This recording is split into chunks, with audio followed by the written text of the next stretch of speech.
ನಮೋ ವಾಲ್ಮೀಕಿಯೇ. ನಮಸ್ಕಾರ ಬಂಧುಗಳೇ. ನಾನು ನಿವೃತ್ತ ಪ್ರಾಧ್ಯಾಪಕ ಡಾಕ್ಟರ್ ಅರ್ಜುನ್ ಪಂಗಣ್ಣವರ್. ಹೇ ಸೀತಾರಾಮ್ ವಾಹಿನಿಯ ವಾಲ್ಮೀಕಿ ರಾಮಾಯಣ ಅಂದು ಇಂದು ಚಿಂತನ ಕಾರ್ಯಕ್ರಮದ 360ನೇ ಸಂಚಿಕೆಗೆ ತಮ್ಮೆಲ್ಲರಿಗೂ ಸ್ವಾಗತ. ಹಿಂದಿನ ಸಂಚಿಕೆಯಲ್ಲೇ ನಾನು ತಮಗೆ ರಾಮ ಲಕ್ಷ್ಮಣ ಕೆಲವು ಕುರುಗಳನ್ನು ನೋಡ್ತಾ ಹುಡುಕ್ತಾ ಸೀತೆಯನ್ನು ಬರ್ತಿರ್ತಾರೆ. ರಾವಣ ಎದುರು ನಡತಾ ಬಿದ್ದಂತಹ ದೈತ್ಯ ಗರುಡ ಕಾಣಿಸ್ತಿದೆ. ಇದು ರಾಕ್ಷಸೇ ಇರಬಹುದು ಅಂದ್ಕೊಂಡು ರಾಮ ತನ್ನ ಬಿಲ್ಲಿಗೆ ಬಾಣ ಹೊಡಿಲಿಕ್ಕೆ ಮುಂದೆ ಬಂದಾಗ ಅದನ್ನು ನೋಡಿ ಜಟಾಯು ಅವನಿಗೆ ಹೇಳ್ತಾನೆ, ನಾನು ಜಟಾಯು, ನೀವು ಇಲ್ದಾಗ ಸೀತೆಯನ್ನು ರಾವಣ ಅಪಹರಿಸಿಕೊಂಡು ಹೋದಂದು ನೋಡಿದ್ದೇನೆ ನಾನು, ಮತ್ತು ಅದನ್ನು ತಡಿಬೇಕಂತೇಳಿ ನಾನು ಅವನ ಜೊತೆಗೆ ಯುದ್ಧ ಮಾಡಿದೆ. ಇಲ್ಲೆಲ್ಲ ಎಷ್ಟು ಯುದ್ಧ ಮಾಡಿ ಏನಾಗಿತ್ತು ಅಂತ ನೀವೆಲ್ಲ ನೋಡ್ತಾ ಇದ್ದೀರಿ. ಮುಂದೆ ಅವನ ಸಾರಥಿನೂ ಕೂಡ ನಾನು ಶಿರಚ್ಛೇದ ಮಾಡಿದೆ. ಮುಂದೆ ನನ್ನ ಎರಡು ಕಾಲಗಳನ್ನು ಅವ ಕತ್ತರಿಸಿ ಹೋಗ್ಯಾನ. ಈಗ ನಾನು ಪ್ರಾಣ ಬಿಡುವ ಸ್ಥಿತಿಯಲ್ಲಿ ಇದ್ದೇನೆ ಅಂಥೇಳಿ ರಾವಣಿಗೆ ತಿಳಿಸಿ ಹೇಳಿದಾಗ ಇಬ್ಬರು ಕೂಡ್ಕೊಂಡು ಆಳ್ತಾರೆ. ಆವಾಗ ರಾಮನಲ್ಲಿ ಏನು ಅನಿಸ್ತಿದೆ ಅಂದರೆ, ನಾನೂ ದುರ್ದೈವಿ, ನನ್ನ ಸಹಾಯಕ್ಕೆ ಬಂದವರು ಎಲ್ಲರಿಗೂ ತೊಂದರೆ ಆಗ್ತಾ ಇದೆಯಲ್ಲ ಅಂಥೇಳಿ ಮತ್ತಷ್ಟು ದುಃಖವನ್ನು ಹೆಚ್ಚಿಸಿಕೊಳ್ತಾನೆ. ಮುಂದುವರೆದು ಹೇಳ್ತಾನೆ, ಸಮುದ್ರದಲ್ಲಿ ಇಳಿದರೆ ಸಮುದ್ರ ಬತ್ತಿಸುವ ದುರ್ದೈವ ನನ್ನದು, ನಾಶವಾಗುವವರು ನನ್ನ ಸಹಾಯಕ್ಕೆ ಬಂದವರೆಲ್ಲ ಕೆಟ್ಟ ದುರ್ದೈವ, ನಾನು ಒಬ್ಬ ಕೆಟ್ಟ ದುರ್ದೈವ, ಅದನ್ನು ನನ್ನ ಸಹಾಯಕ್ಕೆ ಯಾರು ಬರ್ತಾ ಇದ್ದಾರೆ ಎಲ್ಲ ನಾಶ ಆಗ್ತಾ ಇದ್ದಾರೆ ಅಂಥೇಳಿ ತನ್ನ ದುಃಖವನ್ನು ವ್ಯಕ್ತಪಡಿಸ್ತಾನೆ. ನನ್ನ ತಂದೆ ಸ್ನೇಹಿತ ಜಟಾಯುವಿಗೆ ದುರ್ದಶೆ ಬಂತು ನನ್ನಿಂದಾಗಿ. ಇವತ್ತಿವ ಜಟಾಯು ಸಾವಿಗೆ ಕಾರಣ ಯಾರಪ್ಪ ಅಂದರೆ ನಾವು. ಸೀತೆ ಸಹಾಯಕ ಬಂದ ರಾವಣ ಜೊತೆಗೆ ಯುದ್ಧ ಮಾಡಿ ಈಗ ಸಾಯು ಸ್ಟೇಜನ್ನು ಹೊಂದಿದ್ದಾನೆ, ಸಾಯ್ತಾ ಇದ್ದಾನೆ. ಇದಕ್ಕೆ ಕಾರಣ ಅಂದರೆ ನಾನೇ ಅಂಥೇಳಿ ದುಃಖಿಸ್ತಾನೆ. ನುಡಿಯುತ್ತಾ ಅತ್ತನು ರಾಮ ಜಟಾಯುವಿನ ದುರ್ದಶೆ ಕಂಡು ಮರುಗುತ್ತಾ ರಾಮ ಅಪ್ಪಿಕೊಂಡು ಜಟಾಯು ದುಃಖಿಸಿದರು. ರಾಮ ಲಕ್ಷ್ಮಣ ತಂದೆ ಶವದ ಮೇಲೆ ಅತ್ತಂತೆ. ಹೇಗೆ ತಂದೆ ಕಳ್ಕೊಂಡ ನಂತರ ತಂದೆ ಶವವನ್ನು ಮಕ್ಕಳು ಹೆಂಗೆ ಅಪ್ಪಿಕೊಂಡು ಅಳ್ತಿರ್ತಾರಲ್ಲ, ಆ ರೀತಿಯಾಗಿ ರಾಮ ಲಕ್ಷ್ಮಣ ಇಬ್ಬರು ಜಟಾಯುವನ್ನು ಅಪ್ಪಿಕೊಂಡು ಅಳಲಿಕ್ಕೆ ಶುರು ಮಾಡ್ತಾರೆ. ರಾವಣನ ಹಲ್ಲೆಯಿಂದ ಪ್ರಾಣಾಪಾಯದಲ್ಲಿದ್ದ ಜಟಾಯು ಕಂಡ ರಾಮ ದುಃಖದ ಧ್ವನಿಯಲ್ಲಿ ಲಕ್ಷ್ಮಣನಿಗೆ ನುಡಿದ. ಸೀತೆ ರಕ್ಷಣೆಗೆ ಹೋರಾಡಿ ತನ್ನ ಪ್ರಾಣವನ್ನೇ ಅಪಾಯಕ್ಕೆ ಸಿಲುಕಿಸಿದೆ ಜಟಾಯು ನನಗಾಗಿ. ಪ್ರಾಣ ಕ್ಷೀಣಿಸುತ್ತಿದೆ ಅಲ್ಲವೇ, ಇದು ಸಹಜ ಲಕ್ಷ್ಮಣ. ನೋಡಪ್ಪ, ಸೀತೆ ರಕ್ಷಣೆಗಾಗಿ ಬಂದು ರಾವಣ ಜೊತೆಗೆ ಯುದ್ಧ ಮಾಡಿ ತನ್ನ ಪ್ರಾಣವನ್ನೇ ಕಳ್ಕೊಳ್ತಾ ಇದ್ದಾನೆ, ಪ್ರಾಣ ಹೊಂಟಿದೆ ನೋಡಂತೇಳಿ ಮತ್ತೊಂದು ಸಲ ದುಃಖದಿಂದ ರಾಮ ಲಕ್ಷ್ಮಣನಿಗೆ ಹೇಳ್ತಾನೆ. ನುಡಿಯುತ್ತಾ ರಾಮ ಜಟಾಯುವಿಗೆ ನುಡಿದ. ಇದನ್ನು ಒಂದು ಕಡೆಗೆ ಲಕ್ಷ್ಮಣ ಹೇಳ್ತಾನೆ, ಜಟಾಯುವಿಗೆ ರಾಮ ಹೇಳ್ತಾನೆ. ಏನು ಹೇಳ್ತಾನೆಂದರೆ, ಜಟಾಯು ಸುರಕ್ಷಿತ ಸಾಧ್ಯವಾದರೆ ಸೀತೆ ಅಪಹರಣ, ನಿನ್ನ ಹತ್ಯೆ ಯತ್ನ ಕುರಿತು ವಿವರಿಸು. ಜಟಾಯು ಹೇಳ್ತಾನೆ, ಒಂದು ವೇಳೆ ನಿನಗೆ ಸಾಧ್ಯ ಆಯ್ತಂದ್ರೆ ನಿನ್ನ ಹತ್ಯೆ ಹೇಗಾಯಿತು, ಆಕೆ ಅಪಹರಣ ಹೇಗಾಯಿತು ಅನ್ನೋದನ್ನು ನನಗೆ ವಿವರಿಸು ಅಂಥೇಳಿ ರಾಮನು ಜಟಾಯುವಲ್ಲಿ ಕೇಳ್ತಾನೆ. ಸೀತೆಯನ್ನು ರಾವಣ ಅಪಹರಿಸಲು ಕಾರಣವೇನು? ಮೊದಲೇ ಪ್ರಶ್ನೆ, ಸೀತೆಯನ್ನು ಹೇಗೆ ರಾವಣ ಅಪಹರಿಸಿದ, ಇದ್ರ ಬಗ್ಗೆ ನಿನಗೆ ಏನಾದರೂ ಗೊತ್ತೈತೆ ಅಂಥೇಳಿ ರಾಮ ಜಟಾಯುವನ್ನು ಪ್ರಶ್ನೆ ಮಾಡೋಕೆ ಹಿಡಿತಾನೆ. ನಾನು ಸೀತೆ ಮಾಡಿದ ಅಪರಾಧ ಏನು, ನಾನು ಮತ್ತು ಸೀತೆ ಆ ರಾವಣಿಗೆ ಮಾಡಿದ ಅಪರಾಧ ಏನು, ಯಾಕೆ ತೊಗೊಂಡು ಹೋದವ? ನಿನ್ನ ದೃಷ್ಟಿಯಲ್ಲಿ ಚಂದ್ರಮುಖಿ ಹೃದಯ ಹರಣಿ ಸೀತೆಯ ಮುಖ ಹೇಗಿತ್ತು ರಾವಣ ಅಪಹರಿಸಿದಾಗ? ನೋಡಿ, ಮತ್ತು ಇಲ್ಲಿ ಸೀತೆಯ ವರ್ಣನೆ, ಸೌಂದರ್ಯದ ವರ್ಣನೆ ಹೇಗಿದ್ರಪ್ಪ ಅಂದ್ರಕ್ಕೆ, ಚಂದ್ರಮುಖಿ ಹೃದಯ ಹೆಂಗಿತ್ತಂದ್ರೆ ಚಿಗುರಿಗತ್ತೆ ಇತ್ತು, ಹೃದಯ ಹರಣಿ. ಸೀತೆಯು ಮುಖ ಹೇಗಿತ್ತು, ರಾವಣ ಅಪಹರಿಸಿದಾಗ ನನ್ನ ಸೀತೆಯ ಮುಖದ ಮ್ಯಾಗ ಏನು ಕಳ ಇತ್ತು, ಸೀತೆ ಸ್ಥಿತಿ ಹೇಗಿತ್ತು ಅಂತ ರಾಮ ಜಟಾಯುವನ್ನು ಕೇಳ್ತಾನೆ. ಪೌರುಷವೇನು, ರೂಪವೇನು ಅಪಹರಿಸುವ ರಾಕ್ಷಸನ ಓ ಜಟಾಯು ನನಗೆ ಹೇಳು. ಅವಳನ್ನು ಅಪಹರಿಸಿದಂಥ ರಾವಣನ ಪೌರುಷದ ಬಗ್ಗೆ ಹೇಳು ನನಗೆ. ಅವ ಯಾರ, ಅವ ಯಾವ ರೂಪದವದಾನ, ಅವನ ಬಗ್ಗೆ ನನಗೆ ಡೀಟೇಲ್ ಆಗಿ ಹೇಳು ಅಂಥೇಳಿ ಜಟಾಯುವನ್ನು ರಾಮ ಕೇಳ್ತಾನೆ. ರಾಮನ ನುಡಿ ಕೇಳಿದ ಅನಾಥನಂತೆ ಬಳಲುವ ಜಟಾಯು ಕಣ್ಣು ತೆರೆದು ಕ್ಷೀಣ ಧ್ವನಿಯಲ್ಲಿ ನುಡಿದ. ಅನಾಥರು ಹೇಗೆ ಬಿದ್ದು ಜೀವ ಬಿಡ್ತಿರ್ತಾರೆ, ಅವನು ಹಾಗಾದರೆ ಒಬ್ಬನೇ ಹೋರಾಟ ಮಾಡಿ ಬಿದ್ದಿರ್ತಾನೆ. ಈಗ ಇವರಿಬ್ಬರು ಬಂದಿರ್ತಾರೆ. ಆ ಒಂದು ಅಸಹಾಯಕ ಸ್ಥಿತಿಯಲ್ಲಿ ಬಿದ್ದ ಪ್ರಾಣ ಕಳ್ಕೊಳ್ತು ಅಂತಂದ್ರೆ ಪ್ರಾಣ ಬಿಡ್ತಿದ್ದಂತಹ ಜಟಾಯು ಕ್ಷೀಣ ಧ್ವನಿಯಲ್ಲಿ ರಾಮನಿಗೆ ಉತ್ತರ ಹೇಳ್ತಾನೆ. ದುರಾತ್ಮ ರಾಕ್ಷಸೇಂದ್ರ, ರಾವಣ ಅಪಹರಿಸಿದ ಸೀತೆಯನ್ನು ಸುಂಟರ ಗಾಳಿಯಂತಹ ತನ್ನ ಮಾಯಾಸ್ತ್ರದ ಬಲದಿ, ಇಲ್ಲಿ ಮತ್ತು ಅಲಂಕಾರ ಶಾಸ್ತ್ರ ನೋಡಿ, ಮಾಯಾಸ್ತ್ರ ಬಲದಿಂದ ಸುಂಟರಗಳು ಹೆಂಗೆ ಅಪಹರಿಸ್ಕೊಂಡು ಹೋಗ್ತಿತ್ತಲ್ಲ, ರೌಂದಿ ಸಣ್ಣ ಕಸ ಕಡ್ಡಿಗಳನ್ನು ಹೇಗೆ ಮ್ಯಾಲಕ್ಕೆ ಎತ್ಕೊಂಡು ಹೋಗ್ತಿದ್ದಲ್ಲ, ಹಂಗೆ ತನ್ನ ಮಾಯಾಸ್ತ್ರದ ಬಲದಿ ತನ್ನ ಮಾಯದಿಂದ ಏನು ಮಾಡಿಬಿಟ್ಟ, ಸೀತೆಯನ್ನು ಅಪಹರಿಸಿಕೊಂಡು ಹೋದ. ದಕ್ಷಿಣತ್ತ ಸೀತೆಯನ್ನು ಒಯ್ಯುವ ರಾವಣ ಪಕ್ಕಗಳನ್ನು ಕತ್ತರಿಸಿದ ನನ್ನ ಅವನ ಮೇಲೆ ಎರಗಿದಾಗ, ಸೀತೆಯನ್ನು ಇಲ್ಲಿಂದ ಅಪಹರಿಸ್ಕೊಂಡು ದಕ್ಷಿಣಕ್ಕೆ ಹೊಂಟಿದ್ದ.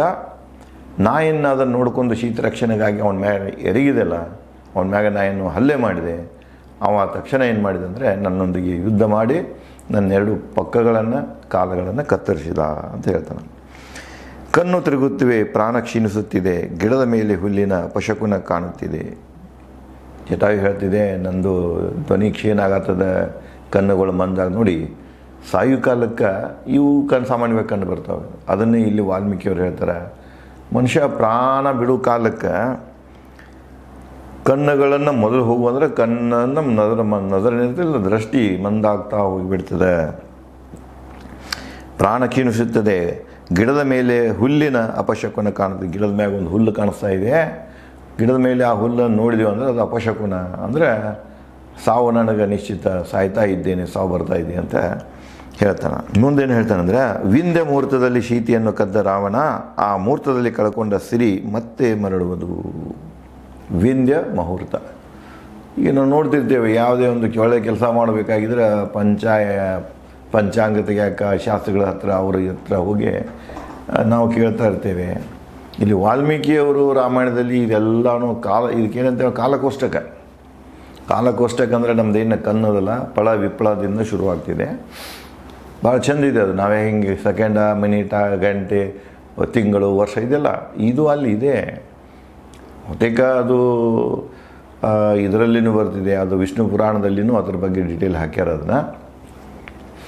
ಮುಂದೆ ಇಲ್ಲಿ ಈ ಟೈಮ್ ಬಗ್ಗೆ ಹೇಳೋ ಕಾಲಕ್ಕೆ ಏನಂದ್ರೆ, ನಾವು ಈಗ ಸಹಜ ನಮ್ಗೆ ಗೊತ್ತಿದೆ, ಒಂದು ದಿವಸ ನಾವು 24 ಗಂಟೆ, ಒಂದು ದಿನ 24 ಅವರ್ಸ್, 12 ಗಂಟೆ ರಾತ್ರಿ, 12 ಗಂಟೆ ಹಗಲಿ, ಎಲ್ಲ ಕುಡ್ಕೊಂಡು 24 ಗಂಟೆ. ಆ 24 ಗಂಟೆಗಳನ್ನು ಈಗಿನ ಪ್ರಕಾರ ಪ್ರತಿ 48 ನಿಮಿಷಕ್ಕೆ ಒಂದು ಮುಹೂರ್ತನ ಫಿಕ್ಸ್ ಮಾಡ್ಯಾರ ಅವರು. 12ರಿಂದ ಹಿಡ್ಕೊಂಡು ರಾತ್ರಿ 12ವರೆಗೆ ಅವು ಸ್ಥಿರವಾಗಿಯೇ ಇರ್ತಾವೆ, ಅವೇನು ಬದಲಾಗೋದಿಲ್ಲ. ಟೈಮ್ ಎಂದು ಬದಲಾಗೋದಿಲ್ಲ, ಅವೇ ಫಿಕ್ಸೇನ ಇರ್ತದ ಮುಹೂರ್ತಗಳು. ಯಾವ ಮುಹೂರ್ತದಾಗ ಏನು ಮಾಡಬೇಕು ಅನ್ನೋದು ಅದ್ರ ಮ್ಯಾಗನೇ ಎಲ್ಲ ಇದು ನಿರ್ಧಾರ ಆಗ್ತಿದೆ. ಅದಕ್ಕೆ ಇಲ್ಲಿ ವಿಂಧ್ಯ ಮುಹೂರ್ತದಾಗ ಆಕೆನ ಅಪಹರಿಸಿಕೊಂಡು ಹೋಗೋ ಕಾಲಕ್ಕೆ ವಿಂಧ್ಯ ಮುಹೂರ್ತ ಇತ್ತು. ಅಂದರೆ ಹೆಚ್ಚು ಕಡಿಮೆ ಅದು ಮಧ್ಯಾಹ್ನದ ನಂತರದ ಮುಹೂರ್ತ ಇರ್ತದೆ. ಮುಂದೆ ಆ ಮುಹೂರ್ತದಾಗ ಯಾವ ವಸ್ತುವನ್ನು ಕಳ್ಕೊಂಡಿರ್ತೀವಲ್ಲ ಆ ವಸ್ತು ಪುನಃ ಸಿಗ್ತಿದೆ. ಅದಕ್ಕೆ ನೀವು ಹೆದರಬೇಡಿ, ಸೀತೆ ನಿಂಗೆ ಅಪಹರಿಸ್ಕೊಂಡು ಹೋಗ್ಯಾನ, ಆ ಸೀತೆ ಪುನಃ ನಿಮಗೆ ಸಿಗ್ತಾಳೆ ಅನ್ನುವಂಥ ಒಂದು ಭರವಸೆಯನ್ನು, ವಿಶ್ವಾಸವನ್ನು, ತನ್ನ ನಂಬಿಕೆಯನ್ನು ರಾಮನಿಗೆ ಜಟಾಯು ಹೇಳ್ತಾನೆ. ಆ ಮುಹೂರ್ತದಲ್ಲಿ ಕದ್ದ ರಾವಣ ಸೀತೆಯನ್ನು ಮತ್ತೆ ಕಳೆದುಕೊಳ್ಳುವನು. ಯಾರು ಕಳ್ಕೊಂಡಿರ್ತಾರ ಅವ್ರಿಗೆ ಸಿಗ್ತದೆ, ಯಾರು ಕದ್ದಿರ್ತಾರಲ್ಲ ಅವ್ರು ಮತ್ತೆ ಕಳ್ಕೊಳ್ತಾರೆ. ರಾವಣ ಸೀತೆಯನ್ನು ಕಳ್ಕೊಳ್ತಾನೆ, ನೀನು ಈಗೇನೆ ಈ ಮುಹೂರ್ತ ಕಳ್ಕೊಂಡಿಲ್ಲ, ನಿನಗೆ ಕಳ್ಕೊಂಡು ವಸ್ತು ಸಿಗ್ತಿದೆ ಅಂತ ಆ ಮುಹೂರ್ತದ ವಿಂಧ್ಯ ಮುಹೂರ್ತದ ಮಹತ್ವವನ್ನು ಜಟಾಯು ರಾಮನಿಗೆ ಹೇಳ್ತಾನೆ. ಅಂದರೆ ಒಂದು ಸ್ಪಷ್ಟ ಆಗ್ತಿದೆಯಲ್ಲ, ಇವತ್ತು ನೀವು ಅದು ಪಂಚಾಂಗ ಕೂತ್ರೆ ವಿಂಧ್ಯ ಮುಹೂರ್ತದ ನಿಮಗೆ ಟೈಮ್ ಸಿಗ್ತಿದೆ. ಅಂದರೆ ಸೀತೆ ಅಪಹರಣ ಆದದ್ದು ಯಾವಾಗ ಎಕ್ಸಾಕ್ಟ್, ಅದನ್ನು ಈಗಿನ ಟೈಮ್ ಪ್ರಕಾರ ಆವಾಗ ಎಷ್ಟಾಗಿತ್ತು, ಮಧ್ಯಾಹ್ನ ಯಾವ ಟೈಮ್ ಆಗಿತ್ತು ಅನ್ನೋದು ನಮಗೆ ಸ್ಪಷ್ಟವಾಗಿ ಕಂಡುಬರ್ತಿದೆ. ಮುಂದುವರೆದು, ಸೀತೆ ಕದ್ದ ರಾವಣ ತನ್ನ ಪ್ರಾಣ ಕಳೆದುಕೊಳ್ಳುವ ಮೀನಿನಂತೆ ಗಾಳ ನುಂಗಿರುವನು. ಮುಂದೆ ಹೇಳ್ತಾನೆ, ಅಷ್ಟೇ ಅಲ್ಲ, ಸೀತೆಯನ್ನು ಕಳ್ಕೊಳ್ಳೋದು ಅಷ್ಟೇ ಅಲ್ಲ, ಈಗ ಏನು ಮಾಡ್ಯಾನ, ಸೀತೆಯನ್ನು ಕದಿಯುವ ಮೂಲಕ ಗಾಳನ್ನು ನುಂಗ್ಯಾನ. ಮೀನ ಹಿಡಿಬೇಕಾದ್ರೆ ಮೀನಿಗೆ ಒಂದು ಹಚ್ಚಿ ಏನಾದ್ರು ತಿಂಡಿ ಹಚ್ಚಿ ಒಗೆದಿರ್ತಾರಲ್ಲ, ಹುಳ ಉಪ್ಪುಡಿ ಹಚ್ಚಿ ಒಗೆದಿರ್ತಾರೆ, ಅದು ಬಂದು ನುಂಗ್ತಿದೆ.